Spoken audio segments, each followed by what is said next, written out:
Good morning, everyone. Today we will be tackled the chapter 3, which is the adapting materials.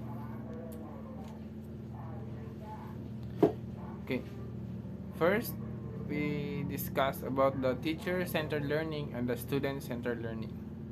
The teacher-centered learning, the more traditional or conventional approach, the teacher functions in the familiar role of classroom lecturer, presenting information to the students who are expected to possibly receive the knowledge being presented.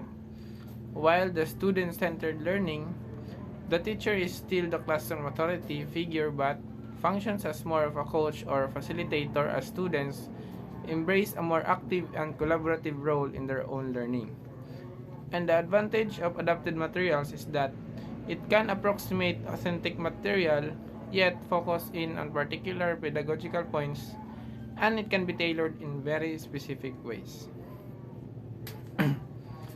So let's proceed to the five major factors. The first one is the addition. It is an adaptation procedure which involves supplementation of extra linguistic items and activities to make up for the inadequacy or insufficiency of materials. Addition of extra materials is necessary, applicable, or appropriate when the following situations are faced. First is the areas are not covered sufficiently, text, pictures, or tasks are not provided, and or it can be fewer than needed, and tasks are limited in scope and limited of range. Next is the deletion or the omission. It is an adaptation procedure which involves removal of some of the linguistic items and activities which are found to be extra and unnecessary. So deletion is a process which materials are taken out rather than added, and materials should be reduced through omission when the following situations are faced. First is the learners are clear about a language point. Next is there are too many tasks on a particular area or point, and the item or area concerned is not a priority, and the item or task is not well designed or not well suited to its aim or aims. Next is the modification or changing.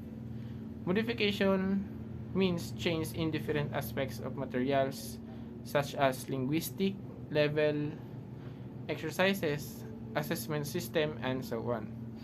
Modification of materials is applicable or appropriate in the following situations.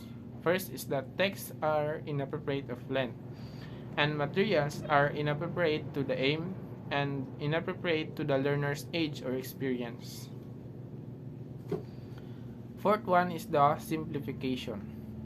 This procedure is employed to make materials less complicated or easier to understand. If the language teaching material is found to be difficult or mechanical for the target learner, it can be made suitable for the learner through the process of simplification. And the last factor is the rearrangement or reordering. It is the procedure of material adaptation through which different parts of a course book are arranged in a different order or sequence.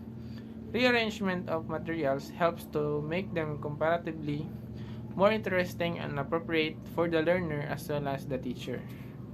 Learners may reorder materials by matching their aims, using a practice task for lead-in and elicitation, revising an area earlier than the course book does, comparing and contrast areas.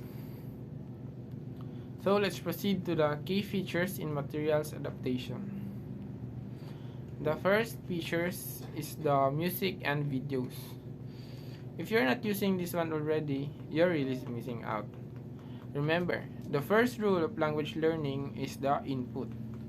Students can sustain their skills on textbooks explanations alone.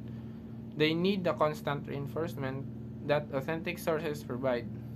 And the important part of the language learning process for your students will be simply listening to native speakers and picking up new phrases. Second one is the educational websites. After your students have been getting good input from authentic sources, Have them try some guided practice activities provided by useful website. And the third one is the collaborative tools. In collaborative tools, the second rule of language learning is the output. They need to be produced in spoken and written form. Fourth one is the Skype. Speaking of output, give your students the opportunity to interact with a native speaker in their native environment. Language and culture are intimately connected, making it essential that your students get a good feel for the target language in a cultural context and not just in the classroom. And lastly is the apps for smartphones and tablets. It is highly motivated learners will always be on the lookout for supplementary materials that will help flesh out and diversify their language learning experiences. And that would be all.